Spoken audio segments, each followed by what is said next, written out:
It's the 9th of September 2012. If you're watching me on youtube.com/Tuckle, you'll see the face of Dan Stevens, who has made his own film, acted in Downton Abbey, fathered a second child, founded a magazine, and became a Booker Prize, a Man Booker Prize. I watched him in Downton Abbey. This article by Lynn Barber points out that on the set of Downton Abbey, Dan had a special pocket for a Kindle in his costume. I'm going to go back and I'll walk you through some stuff in the Sunday Times and Sunday Business both, using audioboo.fm as well as YouTube to kind of show my way. Interesting stuff on the front page. Stephen O'Brien says that the Taoiseach, who's the head of the government in Ireland, claims that the property charge that we're going to pay for a home that isn't up to scratch will be no more than about $500 American. That's nice to know. So that 250 to 400 euro we could get just by spending one of the short breaks we normally take in Ireland at home, we could save the money and make sure that we can help the exchequer along the way. Inside this paper is some stuff, well, I'm not going to cite it, but like these hitmen who hunted Iraqi family and shot them down near Annecy, France. Interesting story. You can write a book on it, and that'll play throughout the week as that story unfolds. The noise in the background, people shooting somewhere. I'm not sure what they're shooting. They're not shooting cyclists, though. Fine Gael, link to next Croke Park pay deal should be through pay performance. Sarah McInerney points out that, like me, who works in the civil service, if I get a pay increase at all, it should be because I'm doing my job better than I'm supposed to. That'll be a really interesting thing to see if they can pull that scheme off, because they tried that in Microsoft, and they drove out a lot of people. But someone has to be at the bottom. Everybody just can't get the increments. Fraud central to free travel review. Neat Connolly, in a Sunday Business Post article, points out something I see, which is on buses and trains. Lots of people over 66 years of age, carers in receipt of carers allowance, can travel free on road, rail, and ferry services. No able-bodied people who are traveling without the people they're caring for, and the whole shooting match is costing about 75 million euro. That's last year in 2011. That probably won't go down because the number of pensioners isn't going down either. Rabbit Guard's media charge. An article by Deborah Naylor saying how we're no longer going to have to pay a television license. Instead, everyone pays a household media charge. On app.net, I was asking, since my 4-year-old uses more media than I do, maybe she should be paying the charge, or perhaps the media charge should be factored out by family. More people in the house, the higher your media charge. Just put the bill on my phone, says Simon Duke. It's a story about, near-field communications, Google Wallet, and things like that. Every bank, retailer, credit card company, mobile phone operator is scrambling for this share of an economy which might be worth about $600 billion by 2016. You've got to work the details out, though. I'll tell you, Stripe, Square, mobile payments for PayPal, they're all there. Easy targets. The phone, can you imagine this? You get your phone all set up for doing payments to a cash till, and someone nicks it. John Mooney says, look, there's a way to confound the thieves. Well, look, before you even go beyond the headline, anybody who steals an iPhone knows how to wipe it if they know what they're doing.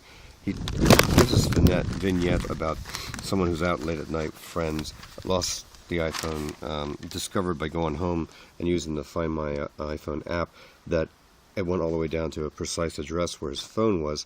He recognized when he called around that he knew people who had been out with him that night who lived there. So trying to get the guards to knock on the door, he couldn't get a search warrant to enter the property just because the app said the phone was there.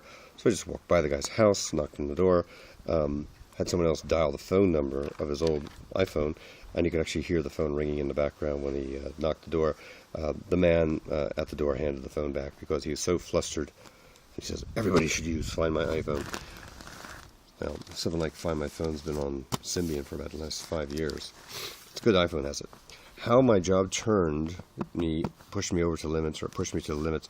Mary Robinson talks about a book that she has out, basically pointing out that everybody was thinking that she was going to be the person responsible for making things right when she was the High Commissioner for Human Rights. Her brother in the book points out that she was really straying close to a nervous breakdown.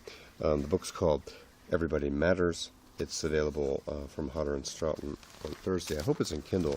That's the kind of thing I'd buy and read. Hey, now this is a separate thing about digital school bags. It's actually over on my Audioboo already. It's an interview by Sandra O'Connell of Tom Close, who's the MD of Type Tech, who's got the big deal with a lot of schools for their iPads. So it's a managed iPad deal. You buy the iPad for about €500. You buy a license for the books for another €80, and then off you go. You use it. I'm not sure it's effective for long-form reading. It is a good use of the iPad, but at a cost. You might be able to do it cheaper with a Kindle. And what's interesting is this ties over to a few things, including an article in a thing called a Think Tank in the Sunday Times about learning by the book, not apps. Tom Butler makes the argument that resources such as iPads hinder pupils' natural learning flair. And he points out lots of little things about the web making you flaccid, basically, and the effects on insomnia by reading an iPad when you're at night, you're trying to go to sleep, what that does to a kid.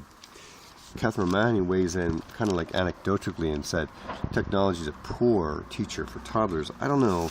I think she needs more evidence to back up her claims, but I'm with her on it, especially since she disqualifies part of her commentaries by saying if a little girl is going to grow up to be a girl geek, maybe she needs to have an iPad or technology at her fingertips. We're going to go this path, design, baby. So this is Orla Reynolds looking at As If From Nowhere bookcase. I really like it. She designed this. I mean, it's actually a bookshelf, a bookcase behind her. It holds a sleek, colorful steel dining room table and stuff you can sit on. It's on my wish list. So if you're watching me on Audioboo or YouTube, or you follow me on my blog at insideview.ie, or you follow me on Flickr.com/Irish Eyes, I hope you'll find out that this ends up in my Flickr photo stream. See, she's sitting on it. Isn't that a cool bookcase? You can see the chairs, the table. Just all snaps together. The article is clever because it has some other things about smart technology that's come out of design schools. Orla Reynolds did her stuff at DIT. I've got a lot of stuff to do in my back garden. That's where I'm off to today, to mow and take care of this grass and some seeding and weeding and grazing. I'm Bernie Goldbach, the American in Ireland, saying thanks so much for listening. Bye for now.